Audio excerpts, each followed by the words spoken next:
So here are the parts that are needed to make an upgrade from your 2005 to 2009 Ford Mustang V6, and it'll probably work for the GT models as well. It's worth the upgrade because on the V6 the rotors are 11.5 inches and these are 13.2. It's a simple bolt-on. I'm going to show you how we did it. I just want you to know I am not a professional mechanic, so you might want to check with your mechanics or see how you want to install these. But for me, there's a simple install. Here are the parts.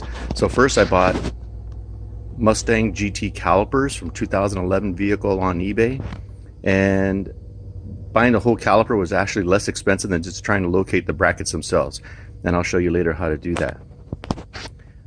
I purchased on eBay also these rotors, which are cross-drilled and slotted for 2011 Mustang GT, and those are the ones we're going to put on the 2007 Mustang, and they are 13.2 inches. And there's some upgraded ceramic brake pads I also bought to install. I recommend changing the pads when you're upgrading. You'll be able to use your old calipers from your Mustang on this setup. And the bracket has one piece. As you can see, there's the brake caliper paint that we're going to use to paint the bracket.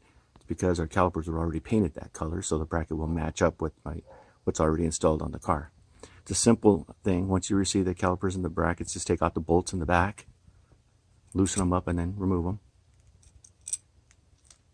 Then you just take off the caliper from the bracket. You're not going to be using that anymore, and that's really all you're looking for, is those brackets. That's what's going to make the difference in being able to allow you to put those huge 13.2 rotors onto your S197 car, especially if you have the V6. So the first step, you want to give the bracket a good cleaning. I grab a little bit of brake cleaner, give it a good douse, grab a brush, and just start cleaning off all the grime and everything that's built up over time. You want to keep doing this on both sides all the way around till it's squeaky clean, and then let it dry out. After we use the brake cleaner, we're going to use a little bit of lacquer thinner to get off all the last residue. You want to be sure that the brackets are very clean before you paint them. That's how they're going to stick, and that's how they're going to look nice for a long time.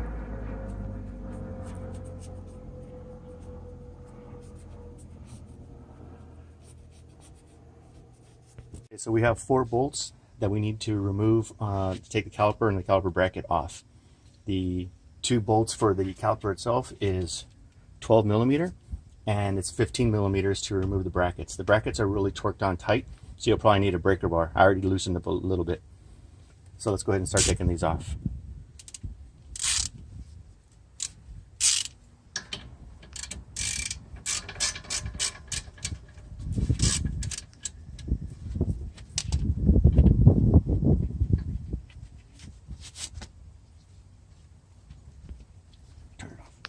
The 2 bolts, the two 12 millimeters that hold this caliper, be sure you just don't lay it on the ground. You don't want to put any pressure on this brake line, so you can just use a bungee cord to hang it from here. So now I'll just remove this last bolt here.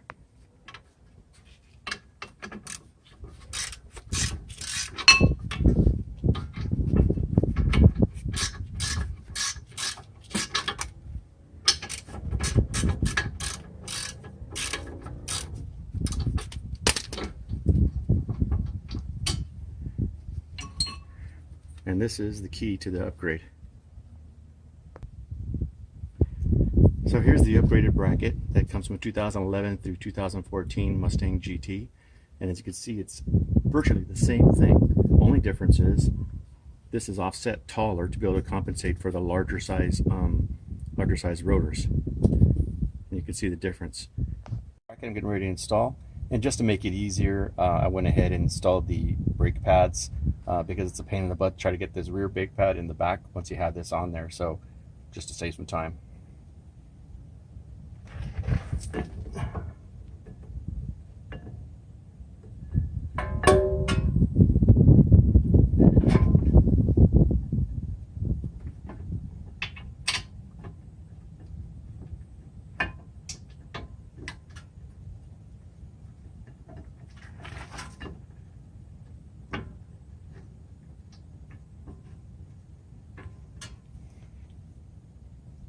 Now we're going to torque these brackets.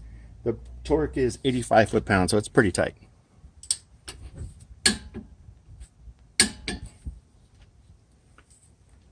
I've straightened out the wheel, that way the caliper can reach. Just wanted to mention a couple of things. You could see here on the pins, there's a pin here on the top and the bottom, and that's where the caliper slides back and forth. It's like a flat notch here on top. Be sure, and they both have it on the bottom too. Be sure that that notch lines up right here on this flat surface there, and on here when you install these things.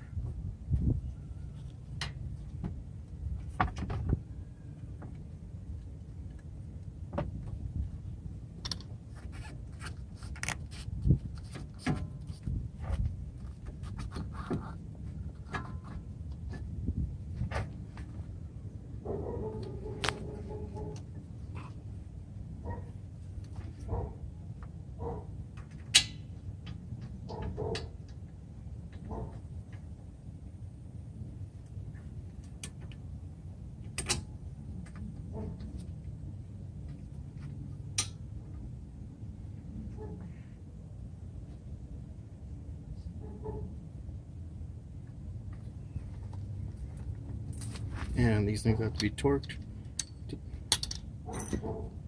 Tighten this up a little bit first before I torque it.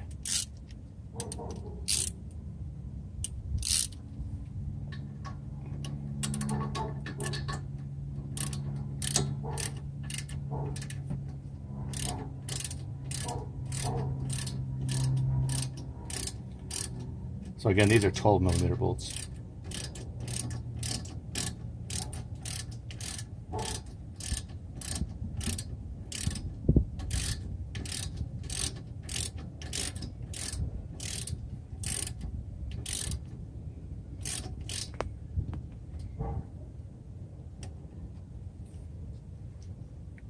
So I had to rotate the wheel again to the right just because the torque wrench won't fit inside the wheel well.